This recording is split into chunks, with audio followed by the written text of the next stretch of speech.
Tapos, Ganon. yan ba yung ginawa niyo kanina sa school? Opo. Very good ah. Kanina pa. Very good. Pagtapos namin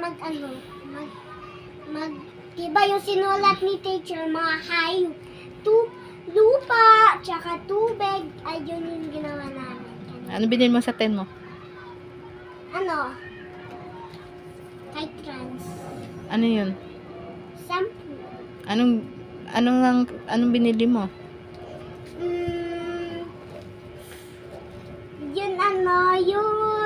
Yung maliit ng ng bowl, tsaka yung may salamin.